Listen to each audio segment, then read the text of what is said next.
Unleash the power of knowledge and connect with the heartbeat of the African diaspora. Download our African Diaspora News Channel app now on Google Play and Apple App Store. Stay informed with authentic and diverse perspectives, breaking news, and cultural insights. Immerse yourself in a community that celebrates unity, resilience, and progress.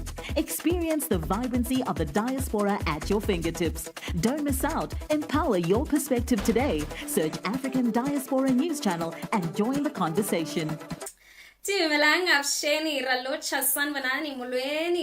name is Naledi Mfoloe, and it is my absolute pleasure to welcome you to the latest edition of the African Diaspora News Channel, where we unravel the stories that shape our world and our communities.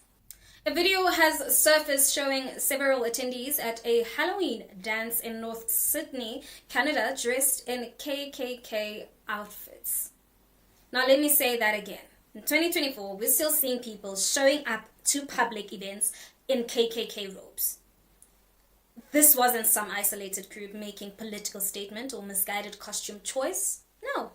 This was a Halloween party hosted by Cape Breton Firefighters Club, which is a community organization and a group that is supposed to represent values of service and unity and not division and hate.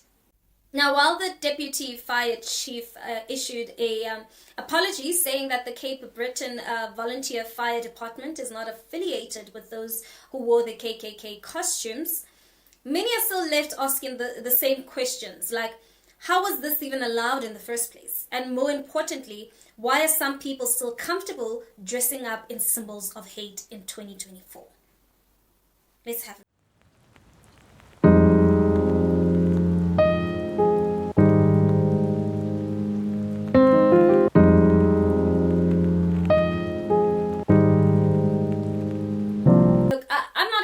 Surprised, but I'm deeply disappointed. I mean, for those of us who live with the legacy of racism and white supremacy, this is a painful reminder that for some, hate is still a costume they can wear without consequence.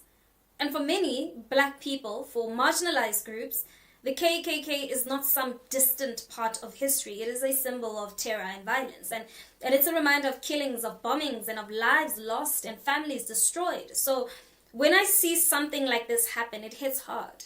It's not just a costume, it's an insult to everything our ancestors fought for and everything we are still fighting against today. So I ask you, how do we get to a point where this is still happening? How do we live in a world where in 2024, people think it's okay to dress up in the robes of a hate group that has terrorized Black and brown people for over a century? The simple fact that this occurred at all actually speaks volumes about how much work still needs to be done in educating people about history of racism and the ongoing impact it has on communities of color. Now, I know, right, that some might try to brush this off as just a costume or just Halloween fun, but let's just be clear. There is no such thing as harmless fun when it comes to hate symbols.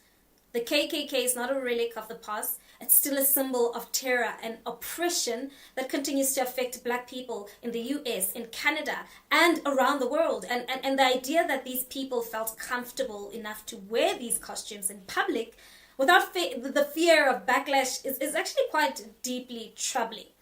We've all seen the apologies after the incidents like this, right?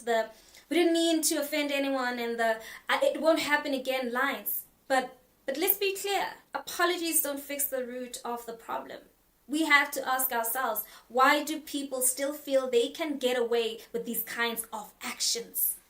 What does it say about the spaces they move in, the communities they belong in, and the broader society that tolerates such behavior?